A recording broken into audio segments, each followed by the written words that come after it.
Olá, muito boa tarde a você que está conosco aqui pelo Notícias Agrícolas. No ar, mais um boletim acompanhando o mercado do boi. Obviamente, a gente quer entender o que está acontecendo com o mercado, essa evolução dos preços, se ela é consistente, se ela vai durar mais um pouco.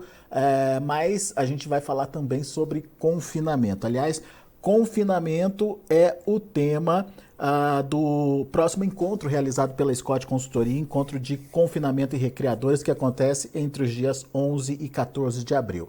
Para falar sobre esse tema e para contar um pouquinho mais para a gente sobre o que pode acontecer nesse momento com a pecuária brasileira, nosso convidado hoje está aqui na tela comigo, Felipe Fabbri, analista de mercado lá da Scott Consultoria.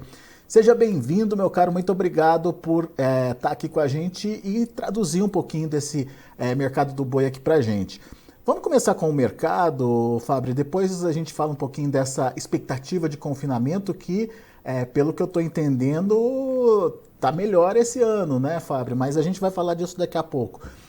Quais são os fatores que hoje estão aí à disposição do mercado e que podem mexer com os preços e para onde esses preços da arroba podem ir, Fabbri? Seja bem-vindo. Olá, Alex. Olá a todos que estão nos acompanhando. Muito obrigado pelo convite para representar a Scott Consultoria aqui hoje e trazer um pouquinho sobre o mercado para o nosso amigo pecuarista. Bom, Alex, primeiro o que a gente tem que entender, acho que é aquilo que todo mundo já está careca de saber, literalmente, é que a volta da China trouxe uma movimentação positiva em todas as praças pecuárias Brasil afora. Tá? Nós voltamos com relação à exportação para as plantas que já estavam habilitadas e ainda tivemos reabilitação de uma planta e abertura de mais 4 plantas frigoríficas a exportar para o país, e isso acabou levando a uma procura maior pelos frigoríficos, com destaque aos exportadores, que refletiu também com relação ao preço do boi destinado ao mercado interno. Tá? Hoje, se a gente para analisar a situação, os frigoríficos ao longo dessa semana abriram com preços maiores em praticamente todas as praças, conseguiram avançar com boa parte das escalas ao redor do Brasil, com esses preços maiores, tá? E no fechamento da semana tem trabalhado mais compassado com relação ao ímpeto comprador, tentado ter alguns negócios abaixo das referências que eles chegaram a pagar na semana, mas sem muita efetividade com relação ao dia de hoje, essa sexta-feira, tá?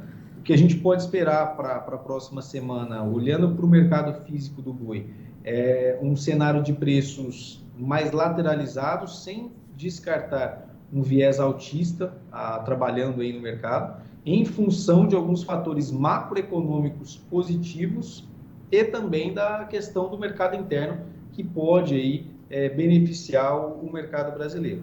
Quando eu falo de fatores macroeconômicos, tá, nós tivemos ao longo dessa semana um índice chinês com relação à indústria no país atingindo o maior patamar da década. Isso mostra que o mercado local está aquecido. Há expectativa com relação ao crescimento do PIB chinês na casa de 5% nesse ano, e isso acaba gerando um certo viés otimista com relação ao consumo de carnes de modo geral, tá? E aí, dentre elas, eu destaco a carne bovina, nosso principal insumo hoje, falando da questão da pecuária de corte nessa análise, tá? Além disso, olhando para o mercado chinês, falando primeiro de mercado externo, tá? Tendo em vista que tem sido ele quem tem sustentado esses preços nesse curtíssimo prazo, a gente teve notícias ao longo desse mês de março de surtos de peste suína africana novamente acometendo granjas na China. E isso pode acelerar em curto prazo o descarte de animais por lá, para evitar abate sanitário. Isso pode acabar acelerando em curto prazo esse abate, aumentando a questão de oferta de carne suína no mercado local e desestimulando ligeiramente a questão de consumo de outras proteínas, mas para o médio prazo, isso acaba beneficiando a demanda para a importação de carne pelo mercado chinês, porque há toda uma questão de menor oferta lá na frente. Se a gente leva esse cenário para o curto prazo e extrapola ele para o médio e longo prazo, isso acaba beneficiando a temporada 2023 para a questão de exportação de carne bovina brasileira. Tá? Então, são dois fatores que ao longo desse mês de março saíram no mercado e puxam um viés mais otimista com relação ao quadro de exportação, além da própria volta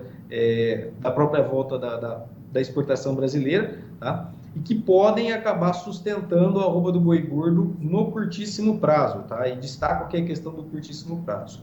Falando de mercado interno, quando a gente analisa o cenário, o IBGE divulgou hoje pela manhã os dados com relação ao desemprego no país no primeiro trimestre, né, no trimestre composto por janeiro, fevereiro e março de 23, veio com um ligeiro aumento na taxa de desemprego com relação ao último levantamento, tá? Um aumento de 0,5 pontos percentuais, com 8,6% de desemprego no considerado e no período considerado. Mas quando a gente leva em consideração o histórico dos últimos anos, esse patamar ele ainda está muito positivo, levando em conta uma série desde 2015 para cá, e o que nos leva a crer em um consumo doméstico talvez mais sustentado ao longo dessa temporada de 23, se assim persistir. Para o curtíssimo prazo, levando em consideração a virada de mês, é um cenário favorável, é um cenário positivo, e além disso, quando a gente pega para analisar os preços no mercado varejista,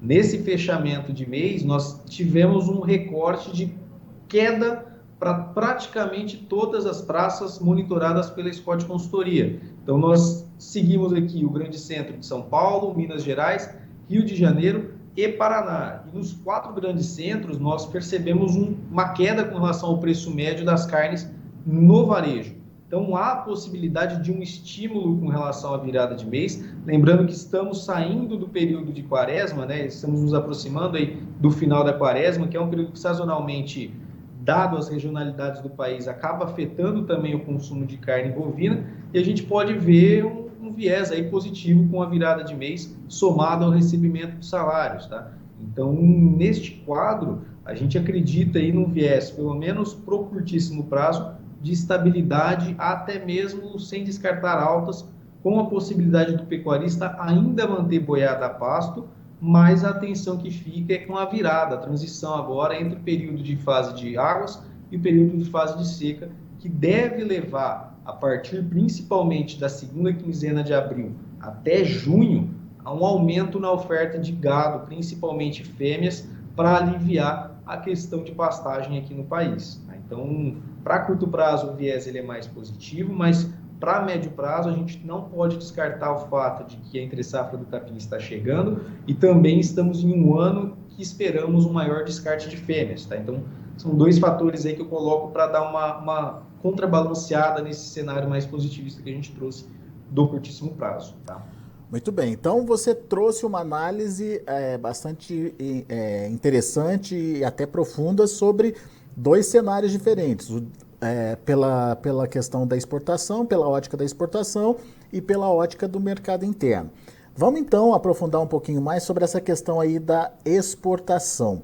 A volta da exportação, como você bem disse, já beneficiou o movimento de alta pelo Brasil.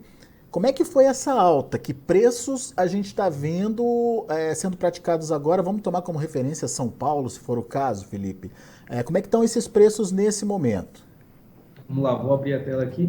Considerando os preços nas praças que trabalham com exportação principalmente, tá? Sem considerar o preço do mercado interno, para São Paulo hoje a gente tem boi sendo negociado a R$300 por arroba para exportação.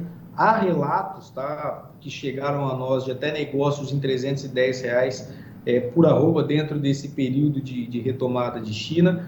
Em Mato Grosso, nós temos um boi negociado a R$270 e no Mato Grosso do Sul, R$275. Essas 3 praças hoje estão com referências acima do pré-embargo, então estão com preços maiores do que antes da China sair do mercado, e as demais praças têm trabalhado com preços já próximos ou até mesmo iguais com relação ao embargo. Tá? Em Goiás, a referência hoje para o boi China, R$270. No Pará, a gente trabalha hoje com R$250 para um gado para exportação. Em Minas Gerais, R$280. Em Rondônia, R$240.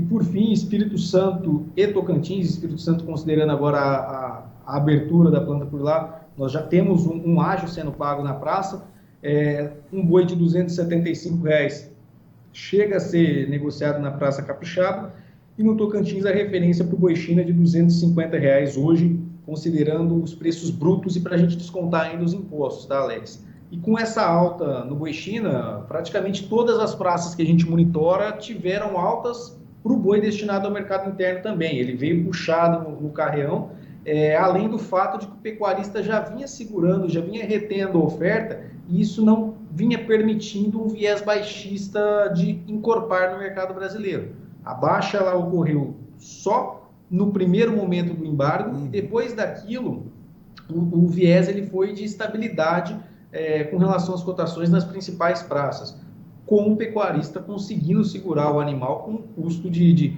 levar esse animal um pouco mais em conta. Diferente quando a gente fala de um animal confinado para um animal entregue aí em sistema de pastagem. Né? Boa, Felipe.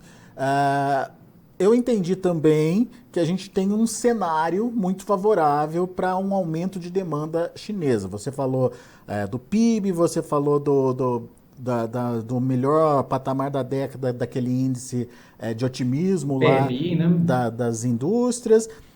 E você falou dessa questão da peste suína, que no primeiro momento traz uma sobreoferta de carne, mas no médio prazo pode faltar essa oferta de carne por lá, e a carne bovina brasileira poderia ser uma alternativa importante. Agora, como é que está a China nesse momento, pós-embargo?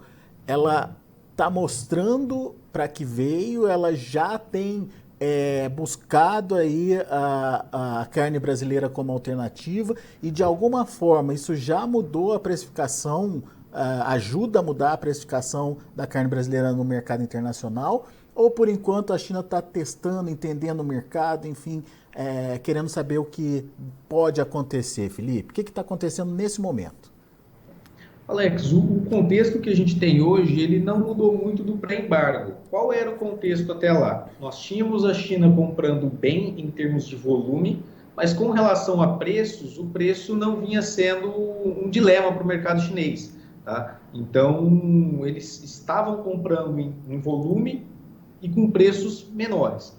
Com essa volta de China, o que chegou para nós de relatos foram preços ligeiramente acima com relação à carne bovina exportada, entre 100 a 200 dólares aí, a mais do que eles vinham pagando antes, mas a indústria esperava que eles pudessem voltar pagando até mesmo mais com relação ao que eles saíram aí do mercado nesse período. Eles estão tentando não inflacionar o preço então, Felipe. Exatamente. E aí um outro fator que também tem que ser colocado na ponta da conta aqui é a questão cambial, que a gente tem vivido nos últimos dias, principalmente, um viés de baixa com relação à moeda norte-americana, chegando próximo ao patamar dos R$ 5, aí, que há algum tempo a gente não via, e isso acaba levando a uma questão de piora com relação ao pessoal que trabalha com o frigorífico, tá? Com a indústria frigorífica que faz a exportação.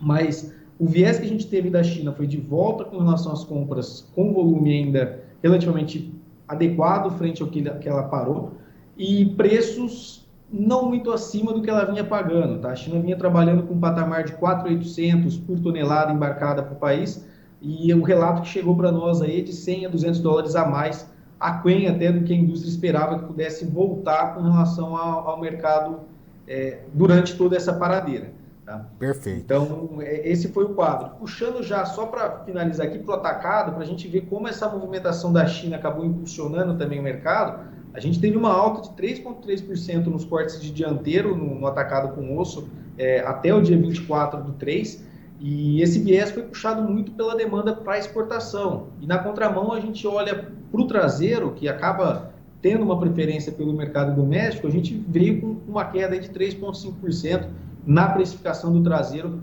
levando em conta o período de retomada da China aí como base, tá, Alex? Perfeito. Isso mostra que, de alguma forma, esse estoque de dianteiro está sendo enxugado aí pela demanda chinesa. Isso é bom. Agora, Fábio, eu queria entender outra coisa. Você falou do alongamento das escalas, que o frigorífico puxou o preço para cima, mas encontrou oferta suficiente para fazer esse alongamento de escala. E até você ponderou o seguinte: a partir da semana que vem a gente pode ver uma estabilidade nos preços, ou seja, uma interrupção desse movimento de alta que a gente viu acontecer. A minha pergunta é a seguinte: como é que está a oferta de boi China, ou boi especial aí, né, diferenciado nesse momento? É suficiente para manter esse atual patamar de preço? Alex, o que a gente sente hoje é que há um equilíbrio, tá? Há um equilíbrio com relação à oferta e demanda, principalmente para esse boi China, tá? O que a gente tem visto chegar com mais volume, digamos assim, ao mercado são fêmeas ao longo desse primeiro trimestre. A quantidade de fêmeas que está chegando, ela tem sido bem maior do que o ano passado, então nesse quadro a gente está sentindo o volume de fêmeas chegando mais, e com relação ao boi China, há um quadro de equilíbrio entre a oferta e a demanda com parte das indústrias frigoríficas aí, já tendo também alguns acordos com confinamentos para atendimento às suas escalas, tá? Então, nesse quadro, eu não vejo um viés baixista levando em consideração esse boi China para o curtíssimo prazo. O que a gente deve ter, Alex, principalmente para o médio prazo já, puxando a prosa um pouquinho mais para frente, durante esse período de entre-safra, é uma abertura maior com relação ao ágio. A gente já comentou a respeito disso em outros momentos. O ágio, ele já abriu bastante em algumas praças, Goiás mesmo tomando ela como referência. A gente vê hoje uma bonificação de quase 10% com relação ao boi goiano, e isso dá cerca de R$ 30 por cabeça a mais para o boi China. Então, esse ágio, na nossa visão, ele deve seguir bem ampliado ao longo do ano de 2023, e é onde o sistema de confinamento, na nossa visão, pode se beneficiar, porque o atendimento dos confinadores vai majoritariamente ao mercado externo, fora os programas de qualidade aí que eles acabam atendendo também. Mas isso pode acabar dando um viés positivo para o mercado de confinamento nessa temporada de 2023. Então com a exportação sendo o carro-chefe, digamos assim. É aí que a gente entra. Vocês daqui a pouco tem o encontro de confinadores acontecendo, onde todo esse tema vai ser muito discutido, amplamente discutido. Mas o que você pode adiantar para a gente, Felipe, do que são as expectativas de confinamento nesse momento? Você me disse que a demanda chinesa vai acontecer, mas a gente tem um cenário propício que incentiva o confinador nesse momento. Como é que está esse início de primeiro giro? Bom, Alex, levando em consideração as últimas 3 temporadas, a atratividade para o confinamento, levando em consideração o custo de produção, né, o custo da reposição e o custo dos insumos, está maior. Nós vivemos em 2021 e 2022 um cenário de boi magro próximo a 4.300, fazendo a média entre os 2 anos, tá, no primeiro giro. Hoje, a referência para o boi magro, em função da retenção de fêmeas lá atrás, mais gado chegando, de reposição chegando no mercado, a referência é de 3.500 para a Praça Paulista. Nós já esperávamos esse movimento de pressão de baixa para as categorias mais zeradas, porque ano passado quem teve o principal viés baixista foi o bezerro, tá? Então a gente viu uma sobreoferta de bezerro chegando no mercado, e essa sobreoferta ela chegaria ao mercado como animal erado, como garrote, boi magro, na próxima temporada. Então a gente está vendo isso refletir hoje nas cotações, quando a gente leva em consideração esse cenário de um boi magro de 3.500 e aqui nos nossos cálculos, mantendo uma diária de confinamento próxima do que a gente teve no ano passado, no primeiro giro, R$20 por cabeça, que foi aí uma diária elevada, até por conta de questão de milho caro, outros insumos, não só o milho, como a soja também elevado, puxando os demais insumos. A gente vê hoje um resultado na tela aqui, um possível resultado na tela, considerando o preço de venda futuro para julho, de R$296 por arroba, um resultado de R$270 por cabeça. O produtor pode olhar para esse resultado e pensar, poxa, mas ainda assim, comparado a outros anos, que a gente já viu o resultado chegando a R$300, R$350 por cabeça, quando a gente olha para 2022 e para 2021, o resultado é o melhor dos últimos 3 anos, com o 2022 tendo um prejuízo aí para o produtor de R$200 por cabeça, e para o confinador em 2021, no primeiro giro, com um resultado de R$ 48 por cabeça. O adendo que eu faço aqui, esse custo de diária de R$ 20, eu estou extrapolando ele com os custos do ano passado. Ele pode ser menor em função de uma série de fatores. Nós temos uma super safra hoje de milho chegando no Brasil, soja com uma super safra chegando no Brasil, e isso acaba pressionando para baixo os preços dos outros insumos também ligados ao confinamento. No fechamento aqui da Scott Consultoria de março, nós tivemos altas apenas pro farelo de trigo, uma alta moderada de 2%, e para a questão da polpa cítrica, que são insumos que podem ser usados no confinamento também, mas não acabam representando o grosso do cenário no Brasil. Quando a gente analisa milho, DDG, farelo de algodão, que acabam tendo uma relevância maior, todos eles com um viés baixista, e o farelo de soja também, o farelo de soja caindo 10% no comparativo mensal. Então, há um cenário mais positivo para o confinador, para o primeiro giro nessa temporada. A atenção que o confinador tem que ter. Nós estamos trabalhando aqui com uma referência de preço para o mercado futuro, e essa referência, durante a entrega da boiada, durante a entrega no mercado físico, ela pode não acontecer, ela pode estar diferente, como no ano passado, que nós vimos os frigoríficos com vários contratos a termos já realizados previamente, e para a boiada, para ser entregue no mercado físico, a referência caindo aí quase 30, 40 reais. Então fica aqui ao confinador ou aquele pecuarista que pretende confinar nesse primeiro giro, a sugestão de que ele procure alguém para fazer uma assessoria com relação à ferramenta de trava de preços, mesmo que seja com o frigorífico, com relação ao contrato a termo ali, para ele ter uma garantia, sabendo os seus custos nessa temporada, uma garantia de resultado neste ano de 23, porque o confinamento, na nossa visão, ele vai ser o principal fator de abastecimento para essa exportação nessa temporada de 23. Então, fica aí a recomendação e essa discussão que a gente está tendo aqui, essa conversa que a gente está tendo aqui, durante o encontro de confinamento e criadores da Scott, e entre os dias 11 e 14 de abril, a gente vai estar discutindo lá em Ribeirão também, além de outros fatores. E aí, Alex, faço só um convite aqui para o pessoal que quiser ver mais informações, ver a grade de palestrantes, pode acessar confinamentoerecria.com.br, lá ele vai ter tudo na mão e a equipe da Scott Consultoria vai estar à disposição para tirar qualquer dúvida que surgir. Muito bom. Ô Felipe, deixa eu só então entender direitinho essa questão do confinamento. Por um lado, a gente ainda pode ter uma melhora da rentabilidade por parte do produtor por conta de redução do custo de produção, e daí a gente está falando da diária, né? Da redução da diária aí. Exato. Mas por outro lado, se ele não fizer o dever de casa e não se garantir com aquilo que o mercado futuro está mostrando nesse momento, ele está correndo risco.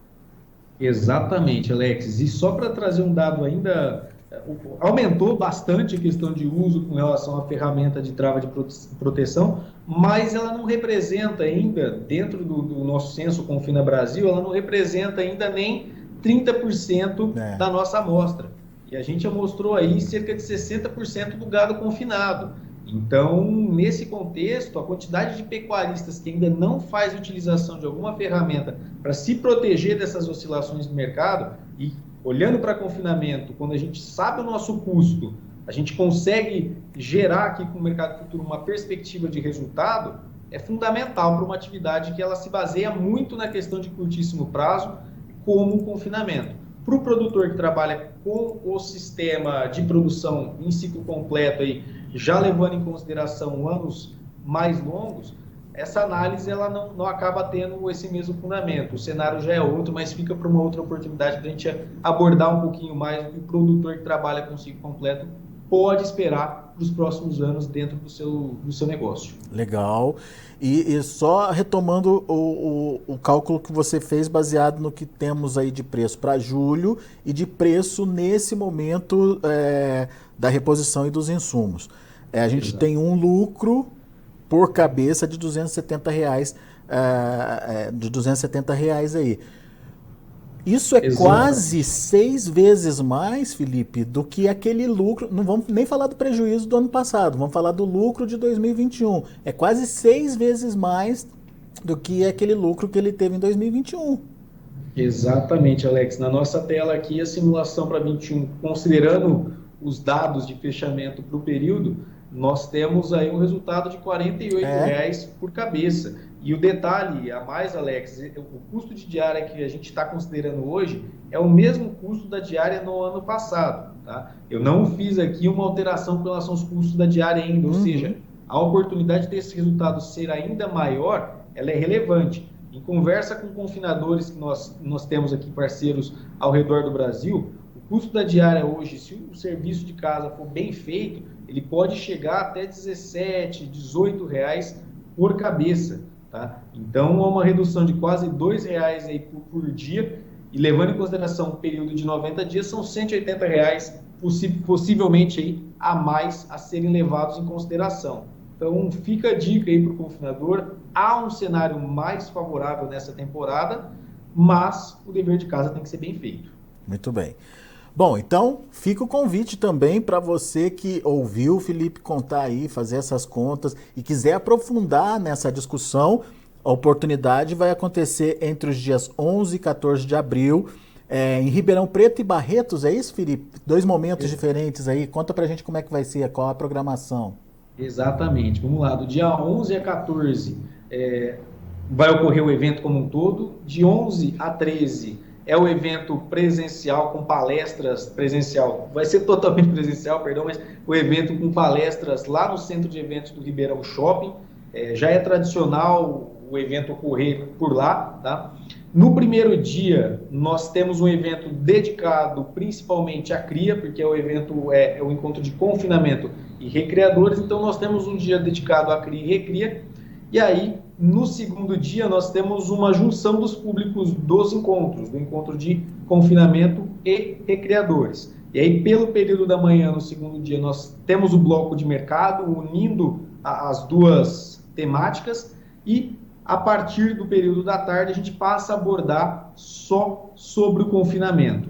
No último dia, no dia 14, nós temos um dia de campo a ser realizado em Barretos, onde nós teremos uma série de oficinas lá no confinamento Monte Alegre, nosso parceiro aqui, o André Perrone, e nós teremos uma série de oficinas sendo realizadas lá, além de visitas técnicas para o produtor aprofundar um pouco mais em todo o conhecimento que foi adquirido dentro das palestras ao longo dos 3 dias ali de temática. Muito bem. Como o Felipe disse, é um encontro tradicional e você não pode perder. Mais informações, entra no site confinamento e recria, tudo junto.com.br, que é o site que tem todas as informações lá. Certo, Felipe? Positivo, Alex. Fica aqui o nosso convite. A casa, só já colocando também, pessoal, quem procurar apenas no dia de campo, que havia essa possibilidade lá atrás, hoje não há mais. A gente já está com ingressos esgotados para o dia de campo e a casa está praticamente cheia. Estamos contando aí com 1.000 inscritos já. Dá tempo ainda de fazer inscrição, mas tem que correr porque estamos chegando aí já nos últimos lotes para o encontro de confinamento em criadores da Scott Consultoria. Combinado então, Felipe. Obrigado, meu caro. Muito obrigado pela parceria de sempre. Obrigado por traduzir um pouquinho do mercado e principalmente trazer essas expectativas aí do confinamento e dar essa injeção de ânimo aí no confinador nesse momento. Mas, como você bem lembrou, é preciso fazer o dever de casa. Não adianta fazer o confinamento e contar com a gestão de Deus, né? É você que tem que fazer a sua gestão. Exatamente, Alex. É isso aí. Boa, Felipe. Obrigado, meu amigo. Volte sempre. Um abraço aí, uma boa tarde a todos. Valeu. Tá aí, Felipe Fabre, Scott Consultoria, aqui com a gente no Notícias Agrícolas. Bom momento para o confinamento, talvez não seja o melhor momento do confinamento, mas em função da redução dos custos de produção, a rentabilidade é a melhor dos últimos 3 anos, pelo menos nas contas que o Felipe trouxe aqui para a gente. Então, é uma oportunidade aí de se pensar nesse confinamento, principalmente diante de um cenário muito favorável de demanda chinesa, como o Felipe relatou aqui para a gente. Vamos ver os preços, vamos ver como estão os negócios lá na B3, Mercado Futuro. De olho na tela, abril R$ 291, uma ligeira queda de 0,09%, maio caindo 0,4%, um pouco mais, a R$ 288,35, junho R$ 290,55, queda de 0,15%. E olha aí o que o Felipe falou, prestar atenção nesse movimento de queda, né? Nesse momento, a conta ainda fecha, mas olha a pressão em cima de julho aí, 1,39% de queda a R$ 291,80. Ou seja, essa dinâmica ela pode variar aí ao longo dos próximos meses. No entanto, se você faz as contas e percebe que esses R$ 290 é favorável para o confinamento, te dá algum lucro, não custa fazer o travamento aí dessa posição. O indicador CPEA fechou o dia de ontem a R$ 295,10, com queda de 0,22%. São os números de hoje do Mercado do Boi. A gente vai ficando por aqui. Agradeço muito a sua atenção e audiência.